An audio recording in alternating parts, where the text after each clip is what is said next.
Welcome to Old Roommates.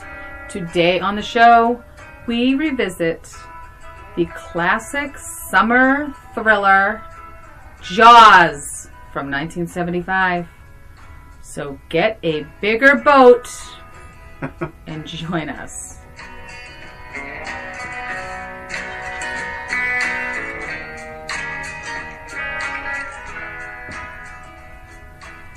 Hey everybody, and welcome to Old Roommates, the only podcast that revisits pop culture through a middle-aged lens. This is Brian. And this is Christina. Welcome. And today we are rewatching Jaws, the 1975 classic blockbuster. Excuse me, fighting a little burp there. Just really quick, I know I don't usually do trivia first up, but made for $9 million. Oh my gosh. It made $472 million. Are you kidding me? In That is 1975. insane. Directed, of course, by Steven Spielberg. This is his fourth film. This would be followed by Close Encounters in 1977. And what's funny is, so today is the 22nd. This premiered June 20th. 1975. So it's 46 years ago this week. 46 years and 2 days ago. That's right. That's amazing. Amazing. So Our time is incredible, isn't it? And Christina, how are you? I'm great, thank you. How are you? I'm good, thanks. I jumped on your intro and I apologize. No, it's quite all right. This movie makes me very jumpy. So yeah, what an incredible movie though, thinking about it, right? I mean, when you think about Jaws, I mean, everybody knows Jaws. That's right. Everybody knows Jaws. Everybody knows that little, that theme song of Jaws. You know, actually, I take that back. I'll take that back. So this is a generational thing. And you might not even know this reference. You must. I don't know.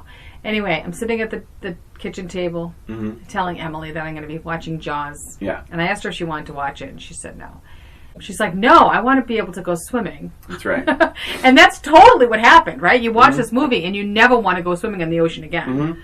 I said, boy, I'm like, we're talking about the theme song, right? And I'm like, Emily, it was like this. Cause Matt and I were talking about it, and I'm like, Emily, it was like this. It's like, da-na, da-na, da-na, da-na, da-na, da.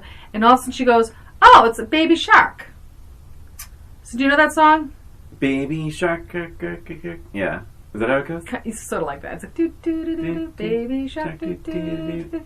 So apparently that shark song, that's so wildly popular now amongst preschoolers in particular, that also starts off with the Jaws music. I had no idea. Isn't that so funny? Yeah. Obviously not a coincidence. Right. But she related it to Baby Shark. Funny. So I funny. didn't know that. Yeah. But what was your take? And do you remember the first time you saw this movie? I was a mere child when I first saw this movie. I don't think I was in the movies. I mean, I would have been like 7 years old or something. I'm sure I didn't see it in the movies.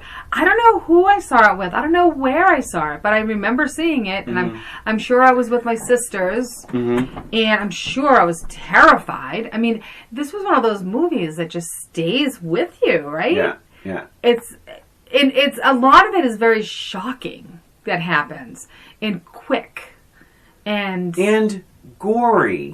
Very gory. So, do you know what rate this movie was? Yeah, Christina, it's my first note. This is PG. So I watched it on iTunes, and I was like, wait a minute, PG. And I was like, is this the right cut of this movie? Yeah. PG. Yes. So it was before the night I was going to watch it. We were at my in-laws, and the Walsh family is a big fan of Jaws. They've watched it many times over summers and stuff like that. And we were saying, I'm like, oh yeah, I'm going to be watching Jaws for the podcast. And we started talking about the rate, and I said, I think it's PG. And my mother-in-law was pretty insistent that it's R. And I'm like, I don't think so. I don't think it would have gotten an R rating back then because there was no PG-13. Yeah. And so, but we were thinking about it. I'm like, I don't know, maybe it is R. And we looked it up, and it was actually PG, which did wesurprise me a little bit, but only because we're coming off of A Mommy Dearest a few months ago, remember? And it was like, we were very surprised that was PG. Yes. But we forget about the time of... Christina, but I think it should be R anyway. I don't think this, because with what you're saying, then you think if Jaws came out today, it should only be PG-13. Yes. I disagree. I mean, it was gross in places, but I didn't think it was... I don't think it was R gross. Jaws bites... well, first of all, are we talking about then? We're not even talking about then. Tell me about that. So anyway, it was scary. I didn't want to go swimming for a while, but whatever. Okay, go on. Brian, so how about your then? I feel like I saw this as a little kid in the drive-in. Now, I was 3 when this came out, but I think... Now that you mention it, I might have seen it in the drive-in. I feel like in the drive-in in summer, I might have seen that, I think they re-release stuff all the time. Because I remember seeing Star Wars or E.T. like at drive-ins at the same time, I feel like. So I feel like there's no rhyme or reason to drive-in releases. And I remember seeing in the drive-in and being absolutely terrified. Mm-hmm. And not only that, Christina, I was afraid to jump off the diving board into my grandmother's pool. Oh my God. I was like, oh my God, what happened? I know. I'm just kidding. No. But I was like, oh my God, what if I jump in and something I had a very active imagination. And, it was also like, 5 or whatever. Well, that was my next question, was how old were you? I was a little kid. So probably like 5. I guess, I don't know, 6, 16, whatever. But the point is, so this was very, very scary to me, to the point where I was talking to Carl, and I'm like, oh, hun, we have to watch Jaws. Like, do you want to watch it with me? He's like, oh, maybe. And I'm like, well, can you watch it with me? Like, but the thing is, like, I also think it's just, like, I don't like just sitting in a room being, like, scared on my own or, like, watching scary things. Like, well, that was with, like, Friday the 13th. It's also just more fun, to be with someone. So, but that's what happened. We watched it together. And, but that, I'm telling you, Jaws, that kid Alex, the little kid Alex who's on the float, like, that shark bites into him and he explodes, basically. He, like, bursts into a blood. And then you see the shark, like, really, like, wrangling, like, wrestling from the distance. And you're like, that is R. I am sorry. That is not PG-13. I respectfully disagree. Wow. This is shocking. I'm shocked by you. I didn't find it that... The blood is squirting out of this kid. Like... And then, what I thought was funny is, like, you see the dog running all around, and then the dog just vanishes. So they're not going to show the dog being eaten, but they'll show a little kid being eaten. I was surprised. I forgot the little kid dies. I couldn't remember who died, who lived, and who died. I mean, I obviously remember the last 15, 20 minutes of the movie very vividly. And I remember and probably the first 15 minutes you probably remembered, completely. That... And by the way, here's another reason for Christina is unwrapping. I'm sorry. I know you're going to say about the boobs, but is that what you're going to say about seeing the boobs? Yeah. So you do know what I'm about to say. Yeah. Well, we're just talking about the first 15 minutes, and you said, and that's another reason why. Christina, the dialogue. Do you remember the dialogue? What was the dialogue? Oh, let me hum a few bars. By the way, that noisy is Christina. Power driving ginger chews in her mouth. No, I love those. Brian's going to be right behind me. I'm telling you. I'm just waiting. Well, this is why I'm talking so much. I'm allowing you to chew. Thank you. So, the very beginning, it's at a bonfire. They're drinking Narragansett. The girl and guy are smiling at each other, wink, wink. And they run off to go into the woods. The woman is running, and she strips her clothes off, including her bra, side boob all over. Now, while this is happening, the guy says, she's like, come on, come on. He's like, I'm coming. She rips her top off, and he says, oh, I'm definitely coming. I missed come that. on. That is not PG. I think it's PG-13. And side boob. I think it's PG-13. Oh my God, Christina. So, that's what's going on. And that's it for our episode. No. Oh. I was letting you cheat. I can keep talking. That's okay. All right. No, it was filmed in Martha's Vineyard. Yes. Yes, which anybody... Well, we're in Massachusetts. Right. Should we be saying Well, that? I mean, Rhode Island, Massachusetts, Rhode Island, New England. We're in New England. We grew up in Massachusetts. Oh, yes, we're from Massachusetts. I don't think I said from, but I don't know. Maybe I did. I don't know. You know what? It's been a long day. My God. I'm eating my ginger chews. It's 91 degrees outside. Oh, gosh. Yeah, Martha's Vineyard, which is local to us. So it's kind of exciting. So I still felt, as far as now, I feel like the music was still chilling. It still had that effect on me. And I did forget a lot about the movie. I remembered, of course, the first 15 minutes, the last 15 minutes. I kind of understood, I remembered a lot of the stuff, but there's a lot of things I didn't remember. I did not remember that the little boy died. Mm-hmm. That was very shocking to me because I don't think if it was, I don't think today you would have a little child die. Do you agree with me? I agree. Yeah, I think it's too shocking now. Mm-hmm. Well, hell, we wouldn't even let the dog die nowadays. The dog, usually the animals don't die. Yeah. There's too much protest. But it was funny though, so I wrote down here, if only she had waited for her boyfriend. Yeah. Well, they would have just died as one. Oh, maybe. But that was good acting. Oh my God, her being thrashed around like that. And I remember that. We used to reenact that in the pool. Oh my God, really? Yeah, I used to reenact that with my sister. Just like the being pulled under, that first moment where she gets pulled under, it's like, whoa. It all happened very quick, this first death, which I thought had lasted a little longer. Me too. But it was very good, very good. But yeah, I remember reenacting that. But just like the thrashing is so really intense and rough and violent. Yeah. Yes. When they find her, I felt very, very grossed out about that, with the crabs eating her. Yeah. They were saying it was a boating accident. Yeah. Originally, right? Yeah. And I didn't remember all of the politics around the story. Like that whole backstory, I didn't remember at all about them not wanting to close the beach. Oh, I remember that. And all that. You did remember that? Yeah.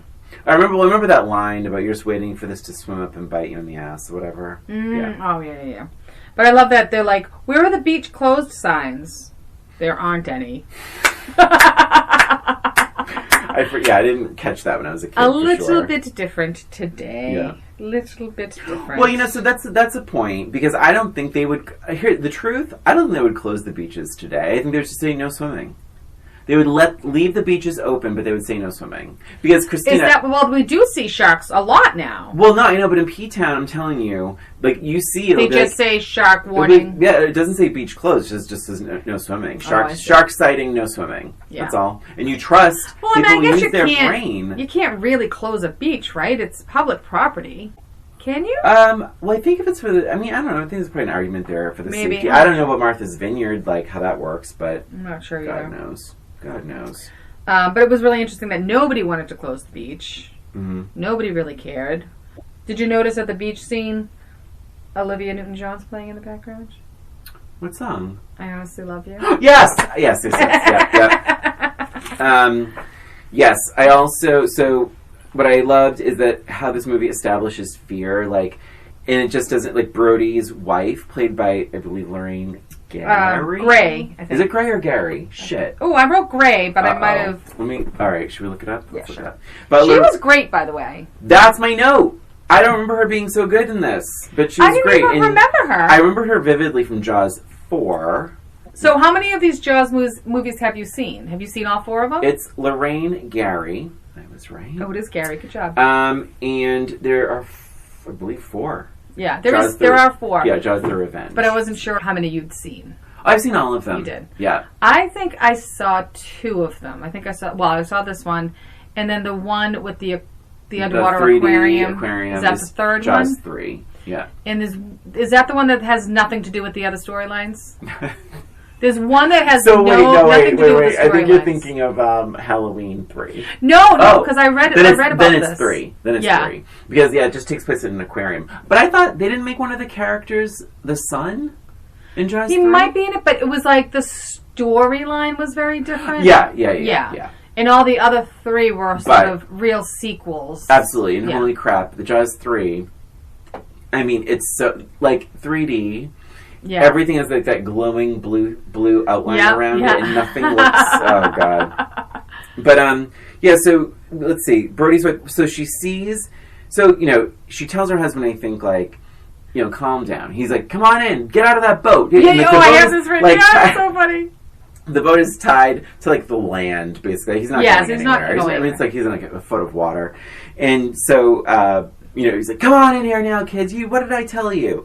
And so Brody's wife is like, come on. I mean, they're just sitting in the boat. Like, they're fine. Blah, blah, blah. And they're not in the water. They're not in the water. And then she sees this illustration of a shark attacking a boat. Yeah, and she's like, come on, get in here. Yeah, everybody get in here right now. Michael, come in here. That was hilarious. I was dying. But I loved her. I thought she was great. I thought she was like a light on the screen. Like, as soon as she came in, I just loved her. 1,000%. Yeah. I was saying that to Carl. I was like, she's this light. She is like this, like, she's funny. She is human. She laughs. She keeps things light. And even to the point where when she does cry, she walks away from her husband to cry. Yeah. So she's like, this is a layered character. I think it's a really good performance. I think so too. She was great. Yeah. And I like that they're a team. It was a good relationship. I loved that relationship. Yeah. I completely forgot about that relationship. But again, I was really young when I saw it. This is why we do this. Yeah. It's a middle-aged lens. We can appreciate a good relationship. I forgot all about that. I forgot all about the relationship. But yes, she was great. She reminded me of Ronnie Blakely from Nightmare. A Nightmare on Elm Street. Yes. Yep. Thank you. Yes. In what way? Something about her look. I thought it was her. Not the character itself. I thought it was her first. And I'm like, oh my gosh, I think that might be the mother in A Nightmare on Elm Street. Funny. I could see that. I could see that, yeah. But it obviously wasn't. But she reminded me of her. Yeah, so some interesting stuff. I didn't mind. Like, I kind of liked when this time around, being older. I liked them when they got a little scientific and with data. Like, most shark attacks happen in 3 feet of water. Now, so follow me on this. Yeah. Most shark attacks happen in 3 feet of water. Mm-hmm. Now, it's like saying, like, oh, well, the most common color of stolen cars is red. But, they used to say that in, like, the 90s, whatever. But it was also because the most purchased car was red. Right. And also, like, the most... most car crashes happen within a mile of a person's home. It's like, well, because you're coming and going from home. More often than anything else, yeah. So one could say, well, yeah, because everyone has to emerge and go in and out of the beach water. But when I mentioned this, Carl's like, yeah, but I think it's still a bit shocking, like a shark attack. I'm like, well, it's probably like smaller sharks. Well, yeah. What is it that I knew about sharks? They mostly swim on the bottom of the... I think they mostly swim on the bottom of the ocean. It's either on the bottom... I think it's mostly on the bottom of the ocean is where they swim. So I would think if they're just following the scent and they're on the bottom, maybe you don't even see the shark until it's in shallow water. Yeah. Do you know what I mean? So maybe... I don't know. I don't really know. Yeah. And I know they usually are just looking for, like, seals. So maybe there's some data about seals being in shallow water or something. But also, how far out do people swim? They're not going to go out in water that's 50 feet deep. No, I know. Yeah. So, yeah, it is. There's a little It's a little mix of a thing. But Carl's point, and it's a good one, is that, like, it's still a bit shocking to think it is shocking. 3 feet of water is, like, a little... I don't even know. Is it a little bit above my knee? So it's like, I'm going to get attacked by a shark. But it's crazy. I vividly remembered as a child the license plate falling out of that Louisiana. Shark. Yeah. In fact, when I was talking to my in-laws, one of the questions was, where was the plate from? And my father-in-law yells, Louisiana. Like, he knew already. Also crazy, again, with my PG argument. The shark is in the pond, gets in the pond somehow, and a bloody leg sinks to the bottom of the... Yeah, I mean, it didn't really look super real, though. Did you think it looked really real? I thought it looked pretty good. So let's get into that, the realness. Because, so I said to Carl, I was like, oh my god, that cage scene, Richard Dreyfuss in the cage, my right into God, that is the first time I've seen that scene. I have always closed my eyes when I was a kid. Oh, wow. Anytime that was on, I couldn't handle the terror. It was a lot of terror, yes. But that shark looks good. He looks great. That scene of that cage, it looks good and real and close and terrifying, and I think it's very effective. I agree. Especially for 1975, and I don't know if this was like, well, they used a real shark for that one, but it's like, whatever, it looks amazing. Yes, it sure does, definitely. Yeah. However, at the end of the movie, when he's coming out of the water and eating the boat, I didn't think it looked very real at all. Yeah, when he emerges so high up out of the water and like flops himself. Any of those scenes when he's up out of the water, it does not look real to me. Yeah. It was still gruesome when he's eating Quint. Did you not think so? No, I felt bad that he was, But what was your take on that scene? Honestly, I didn't find it that gruesome. I don't know why. I don't know why either. It's definitely not as gruesome as like Friday the 13th and Nightmare on Elm Street and all that. Sure. Maybe it's because the water, dilutes it or something. There's not a lot of blood. Well, it's red. Christina, I don't know what's wrong with you. Maybe I just have bigger balls than my co-host. Oh my God! It's not all balls. We're watching the same movie. I'm just saying, like, I think, as objectively speaking, I think it should be R. There, I said it. I think it should be PG-13. So there, I said that. Maybe that'll be. I'm going to ask the question on Instagram. Oh yeah. Alex's mom shows up, very upset, but it seems as if she's the only one that went to that funeral. Like, wouldn't you fucking have gone to his kid's funeral? Yes. Yes. Yes, if you're a small little Martha's Vineyard town, you go to everyone the poor in town, kid's funeral. It was a everybody tragedy. in town would have gone to that thing. Yeah. Everyone. They would not be fighting, keep the beach open, who cares? Like, they would be at Alex's funeral. Yes, they definitely. She slaps him across the face. So good. You knew. He did. He did, but he couldn't do anything about it. He couldn't do anything about it, lady. He should go His slap. hands were tied. The mayor? What is the guy? Oh, I didn't write his name down. On a side note, I'm pretty sure I understood most of Quint's dialogue. Did you? So he was drunk during most of this filming. Did you read about this? Wait, really? Yeah. The actor? The actor. He was drunk during Robert Shaw. Yes, he drank almost between sets, between scenes. In fact, for the role, I think just because that's what he God. did. I don't think it was for the role. Wow. There was actually that big drunk scene that they had. Yes, at the table. At the table with the famous, whatever the speech. He was so drunk that they couldn't even film it. That the day that they were supposed to film it, they couldn't do it. They couldn't use anything. Oh. So he had to come back, and he straightened his act out like the next day and didn't drink at all, and just like nailed it in like one take or whatever. Oh my God. God. But he was drinking almost. I think it was like every day of shooting up until that point. Did you understand what he was saying every time? Not every time. No. Nope. Had a little bit of marbles in his mouth. I'm jumping. Shallow dives. Shallow for Jaws. dives. 3 feet of water. The movie trailer, I watched it, and it's pretty funny. I mean, they show truly the entire movie. I mean, even like with Roy Scheider with the gun laying on the water. I mean, they showed the whole thing. But it's funny. It's like Jaws. See it before you go swimming. Like that's the trailer, and then because then part 2 is like just when you thought it was safe. Right. I remember that. I remember that.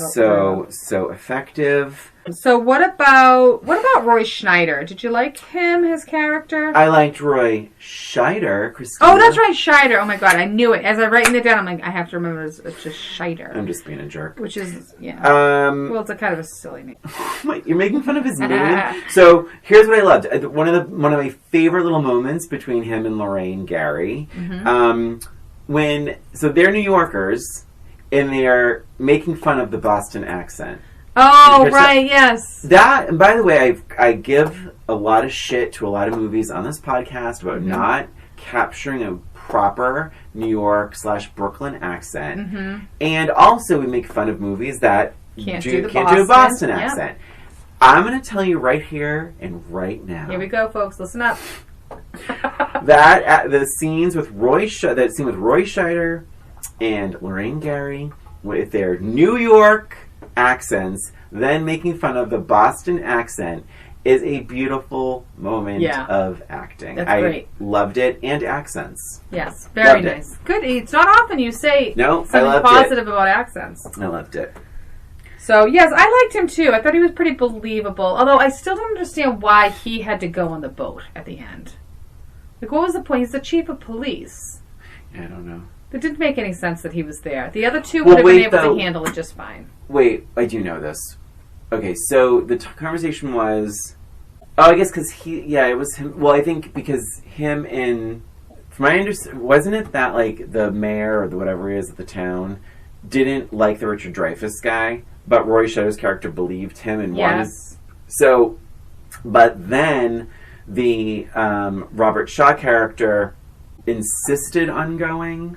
Yes. So it was almost like he couldn't... It was his boat or something, Yeah, it was his boat. It was his boat, and he's so like, he said no, he had to go. I'm going, I have to go. So I think it was just kind of like, listen, we have to do it this way. And, because I don't think he thought the mayor was going to do anything. Yeah. But it was weird that he was there. Like, he had no shark expertise at all. My only thing with that was, like, he's such kind of like a guy in it. Like, he doesn't ever scream or, like, even go, ah! Like when he's throwing the bloody meat out, and the shark just like emerges, and he just kind of jumps back. Like, that was weird. I would have God. Yeah.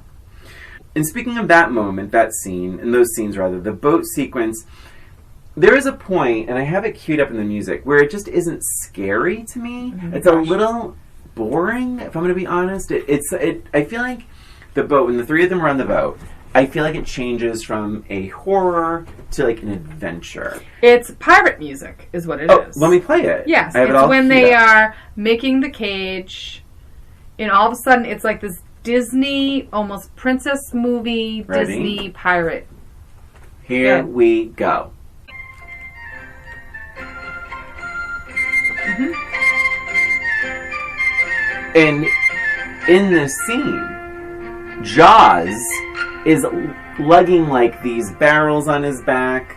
The boat is rocking. Yep. It should kind of still be scary. This is a great white shark that is 25 feet big, and there should be some fear here. 100%. It says shark gets another barrel, and the music is chipper like a princess movie or Disney. Super weird. And it's even through my middle-aged lens. Even through. I found this to be a little bit of a drag. Mm-hmm. It just kind of slowed the movie down, and I wonder if that was Steven Spielberg being like, the audience needs a break. Maybe. The audience needs a break. It can't just be terror, terror, terror. No, but I felt like the break was when they were all sitting and being drunk and talking about, comparing their scars and things. Like, I feel like that was the break. Yeah. It didn't need to have, Tinkerbell flying by. Tinkerbell. Then the other thing was, there's a lot of things that sort of, you scratch your head like, why did they do that? I don't understand, like, what they're thinking. There was the scene before the three of them were on the boat. It was the two of them, the police chief and the Richard Dreyfuss Hopper. Is that what it is? Hooper? They're in the night. It's at night, of course, because God forbid you look at this shit, like, for this stuff in the middle of the day. Mm-hmm. But it was at night, and they hop in the boat, and they want to go check it out. Oh, God. And they have the equipment, and the equipment says something's in the water. Mm-hmm. So he makes some sort of excuse. I'm like, guys, you're looking for a shark. Can you just at least give the benefit of the doubt? No, they were looking for the boat. Oh, the boat. Yeah. They were doing something. We're trying to find something. But they found something in the water, right? Mm-hmm. So they get closer. They find the boat. He hops in the water. Oh, my God, I know. Well, even in Roy Scheider said, I can't remember what his name is. Roy Scheider says, let's just bring it in. Let's just bring the boat in. No, but I want to see something. No, let me do something really quick first. Like, I'm really quick. I'm just going to hop in the water Christina, in the middle of the night. Let's do something really quick first. He has to put on friggin' like scuba gear. This wasn't a quick thing. Yeah, it was really strange. That was a bad decision. I don't understand what that happened. That was the moment that I remembered as being terrified when that head Oh my God. goes over, you know, in the window. Yeah. That, it made me jump this time, and it would, like, scarred me from before. So very, very strange.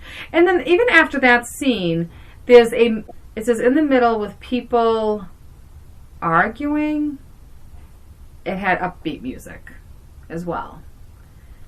Oh. It was weird. Yeah, I had that too. It was very, very strange. Yeah. Shortly after that, you get the first glimpse of the shark, and that's when the leg falls to the ground. Yeah, so the shark is on its side. Yeah. Right, because he's in the pond, and the guy's, like, hanging off the boat, which you kind of, like, it's almost like, oh, good. Like, you know, you're being, like, he was a little, like, he was like, was he annoyed? He was annoyed. Yeah, he was annoyed. Hey, kid, because, Chris, if I am looking at a group of people, and I'm like, hey, and everyone has this terrified look on their face, I'm going to look behind me. Yes. This guy, it never occurs to him thinks. to look behind him to see the giant 25-foot shark that is approaching him. And then the shark, that is creepy, though. He goes on his side, super slow. Yeah. And it's like... And that was the first time we saw the shark. Yeah. That was the... Yeah, that's right. Yeah. Yeah. And it was very effective. I think that explosion at the end, and we're jumping all around, it's fine. Of course. The explosion is so good. Oh, What a great, satisfying explosion. That was very satisfying. And then where half of the shark, like, just descends into the water with the blood and everything else. But it's, like, just done so well. And again, like... I will say, we talked about this recently in a recent episode about Backdraft. Like, that's a movie moment, but I'm here for it because it's done well. Well, and it's not satisfying. It's satisfying. Exactly. And it's the end. It's like the finale, the climax, if you will. Right. And that's what you want. You want the big movie moment at the climax of killing the shark. I do think it's a bit nuts that the shark has, like, pieces of quint in his teeth. Oh, like, so gross. I know. What a good, I never noticed that. Nice attention to detail, but so I know. gross. I never noticed that in other viewings when I was a kid. Oh, God. What else? Yeah, I have to be honest. I sat a bit engrossed in this. I really liked it. And I think through my, older rewatch lens, I feel like this is, I appreciated it more. Mm-hmm. But I will say I was surprised at my boredom of the 3 men on a boat sequence. It was a long... It was a long sequence. Yeah. Not enough quite happening. I feel like... I don't know, it just switched gears a little bit. Too much in one direction. And the music and... Yeah, the music was odd choices throughout, I think. And I don't mind learning life lessons, but I have to be able to hear them. And Robert Shaw's drunken slurring, and it was a long story. It was a long story, and I mean, whatever. It was fine. Yeah, but it was long. It was very. There was a point where there was a complete chaos. I think it was obviously in the boat, and the shark is swimming around. It's closed and everything else. And they're trying to get the tie. I got the feeling they never even discussed the plan. Did you get this? Because they're like, do you tie on the cleats? Do you not tie on the cleats? Like, what exactly is the plan? Like, you didn't really discuss what's going to happen after you get the shark with the barrel. Right. So that was a little bit strange to me. Like, I would have thought they would have had a conversation. Like, okay, then what? Yeah. Like, the plan was to drag it to shore? Or, like, who's tying what? That was the plan. At one point they tried, But it ended up breaking the boat apart. Yeah, and exactly. Yeah, and that's when they started to make the cage, and they went to sedate they were going to sedate, and that's when the pirate music started. Because I think it was a little different. It was because that music you played, I think that was with the barrels. That's with the barrels. Him swinging around, yeah. So I wrote down the Quint's death, the shark looks very fake. Did you think? I've heard that criticism before. I was here for it. I did not criticize that. I was like, to me, it's the terror of the moment in Quint's eyes and Roy Scheider's eyes. Like, oh wow, they're really showing this. Like, I think to me it was more like, I forgot he died. Oh really? Yeah. Yeah, I remember that so vividly that chomping and him sliding. I remember like him sliding. I remember him sliding, but for some reason I forgot that he actually died. I probably, covered my eyes or something. Nobody ever told me or something. I did think it was funny that the boat is sinking and there's not one life jacket to be found. Like, no one wants to put a life jacket on. And what was really interesting about that was that Quint... So think about this. This would have been a little bit more effective, I think, because Quint had that whole story about how he'll never wear a life jacket again. So it would have been interesting if the other two had life jackets, but he didn't. Yeah. And then he ends up dying. Dying in a different way. Right? But, I don't know. It was just interesting. And I did say it was so gross with all the flesh falling into the water. It was, like, so good. Well, and then, I'm telling you, and then in Jaws' teeth, like, he's, like, chomping away on that that explosive gas canister. And it's like, you see the flesh all, like, in his teeth. It's like, ugh. Oh, God. So great. Oh my gosh. Yeah, what else? I don't know. I am shocked at how few notes I took. I really don't have any more notes either. So why don't we take a break? I'm just going to review. I might have something else. But let's take a quick break. We'll take a break and then we'll be back. Hey there, it's Brian and Christina. We just wanted to take this break to thank you for listening to Old Roommates, the only podcast that revisits pulp culture through a middle-aged lens. Please subscribe to Old Roommates on iTunes, Spotify, and wherever you listen to podcasts. And give us a rating or review while you're there. And if you have any questions, comments, or observations, shoot us an email at oldroommatespod@gmail.com. And follow us on Facebook, Twitter, and Instagram at Old Roommates. Thanks for listening, and now, back to the show.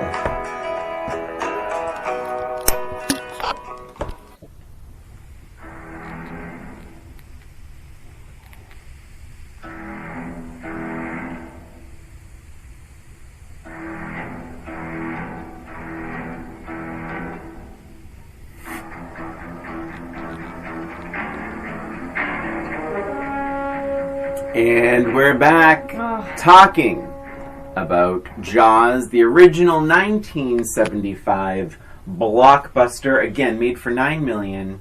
It made like 400 and something million? 472 million. That is crazy. A huge hit. And Christina, any final thoughts? I don't think I have any. I mean, there was a lot that I didn't remember about this movie. I would say I think I liked it more in some ways now. I did feel like it stood up in a lot of ways that I didn't expect it to, being in the mid-70s. Oh, I liked it even more now. Right? Because for that reason, like the appreciation of it, it looks so good. I mean, I did watch it on iTunes, and I mean, just like, I kept saying to Nicole, I'm like, this is 75. Look how, like, good, I mean, I'm sure it's been digitally, whatever, blah, blah, blah. Yes. Like, but it looks crisp, it looks good, the cinematography's great, the music, it's good. Because I think I was expecting it to look really hokey. Yes. Yeah. And it didn't. I mean, again, a couple of places I felt like the shark did not look real, but I think all in all, it stood up. Yeah. It stood up. That, again, I'll just go back to for me, the flip was the cage scene, because I had never really watched it as a little kid, and I just think it's so well done. Yes. That's great. And then Lorraine Gary is so good. And she's so good, yeah. And I didn't have any recollection of her at all. Mm-hmm. So, yes, nice, pleasant surprise. And you never saw Jaws 4, The Revenge. No, I never saw Jaws 4. But after I watched this, I did look at the descriptions of the different Jaws movies. That's how I knew, like, one of them didn't really have much to do with the continuing story. Yeah. Yeah, just, I never had any desire to watch any of the other ones. The fourth one is wild. Like, I mean, Jaws actually, like, growls and stuff. Oh my gosh. And, like, is it good, though? Well, no, it's not. But it's okay. like, it's entertaining, and because it's pretty bad. And, like, really, at the end, I saw Jaws 4 in the movies, and the crowd started laughing. Oh my at, like, gosh. the big pinnacle moment at the end. And it's just that bad. It's like almost laughably bad. But and was it more like, great. So, but she's in it. Oh, she's in that one too. Yeah, Is she so in all Roy four of them? Scheider has died. Yes, I did know about that. Well, I just ended reading. Yeah, and in the movie though, and like, but basically, it's like she's like, I can't take it anymore. I'm gonna go to the Bahamas to see my son and just veg out and go on vacation and get far away from the shark. All these shark attacks. This one, and the shark allegedly follows her. She believes there's like some sort of psychic bond. Like she knows when the shark's out there. Like it's super crazy. So do you feel like, in a way, I feel like when was Jaws 4 out? Do you remember? I mean, you don't have to look it up or anything, but because I feel like I remember it being billed almost like in a campy way, like a Mommy Dearest. But I could be wrong about that. But I felt like it was more of like a camp kind of thing. 87, okay. Yeah, it's just a crazy nuts movie, and it's so crazy. I mean, it made $52 million at the box office, so I mean, it didn't bomb. I don't think it bombed. It doesn't seem like a bomb at $52 million. But I think they build it more of like a campy. What's the slogan? This time. Yeah, this is what I'm talking about. This time it's personal. Yeah, I think it was billed as like a campy kind of thing. I think that's why it was so successful. I mean, people just got like drunk or stoned or something and then went to see this movie. Absolutely, yeah. Made for $23 million, made $52 million. That's 87. I mean, how many did Steven Spielberg do? Just the first one? Oh God, I don't even know. I think you're the trivia guy. No, I know, and I don't know. By the way, I feel like I'm slurring my words right now. It's because I'm tired. Oh, that's because you've been chowing on ginger chews. Yeah, my jaws. My jaws. Oh! Jaws. And Jaws. Oh my gosh. Did we see how tired we are? We have to end this episode. Okay. We have some questions. You go first. No, I'm just saying, like, because we're getting slap happy. Yes, for sure. 100%. Okay, I have a true match game question. Okay. And this could go so many ways, and I hope you appreciate this. I already do. Listen. It's tough being Jaws' dentist. Oh, boy. I mean, if you think getting him in the chair is rough, you try being the one to tell him that he needs blank. Okay,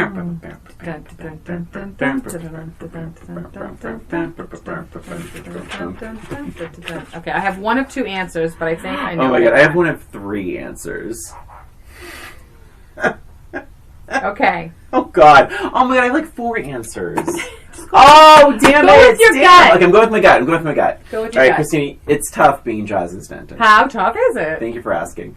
If you think getting him in the chair is rough, you try telling him he needs blank. Braces. So I knew it. It's like, damn it, I put mints. Oh! But then I was thinking floss because he has quint in his teeth. I almost did a root canal. So root canal, all great answers. Yeah. Braces is great. That's great. Awesome. I was just initially thinking like, oh God, he opens his mouth and it's like body and death in his mouth. It's like, yeah, I'm not going to do much before I have him take a breath mint. Or rinse. I should rinse. I almost said gargle. Gargle. Oh, that's so good. A lot of good ones. Lots of good ones. I like that question. Me too. I just made it up. Very nice. Yeah. Very nice. All right, so I have a question for you. Okay? So you're going on a shark hunt. Okay. Okay? And you can take one of the three men. Who do you take? Do you take Quint? Martin? That's Roy Scheider. Okay. Or Hooper? Richard Dreyfuss. It's just me and one other person? By the way, we never talked about Richard Dreyfuss through this whole entire episode. Oh, he's fine. Yeah, he was fine. Didn't. He just was like, okay. He was background. You actually thought he was cute. Was that fair? Yeah, he wasn't bad. He was cute. He reminded me of, I don't know. I feel like he looks very hipster now. Yeah. Because he has like a total hipster look. Like these, for these days. I thought he was cute though. Yeah, no, I thought so too. Okay, go ahead. So it's just me and this one other character? Yes, you can only take one. I'm taking Martin. You're taking Martin? Did you have time to guess? I'm sorry. But no. No question. He's just level-headed. And he gives a shit. And he cares. And I think his motivations are right. Because here's why. We can get the data. And we can, YouTube some videos of how to ride a boat. Yeah. And we'll figure it out. So that was definitely not my answer for you. Because he knew the least about boating or sharks or anything. Listen, I'm hiring someone. do I want to have a beer with this person? Do I want to hang out with this person? I need to rely on this person and trust their judgment. Right. I need to trust and like this person. You just said like. You don't need to like this person. You just need to trust him. I'm going to be on a boat with this person. And rely on him. No, I'm going to be on a boat with this person for God knows how long. Yeah. I need to like him. Weeks. And quite frankly, I don't know if I want a shark nerd or a drunk. I am taking... No offense, Quentin Hooper. I'm taking Martin with me. Okay. I would have guessed you would have taken Hooper. Third. That would have been last. Why? I think I would have taken Quint over Hooper. No, Christina. Drunk. You can't even hear you. I don't crazy. care. He's a you know loose why? cannon. Here's why. Because all that data is telling me is that this situation with this shark is unusual. Then guess what, nerd? I don't need you. I need someone who knows how to ride a boat.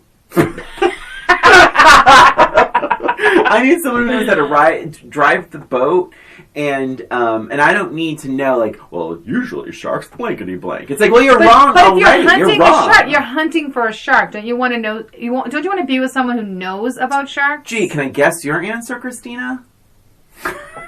What would you say? I would have said probably Hooper. Yeah. But it was a tough. Like, it's tough. I wouldn't want any of them. Roy, Martin would have been my least because he doesn't know anything about it. God. It would have been me trying to figure out how to get the shark, and he would have been like standing there acting like a man. But you know why? Because we just talked about that scene at night in the water, and Martin says, "Let's just bring the shit in," and I would have been like, "You're right, Martin."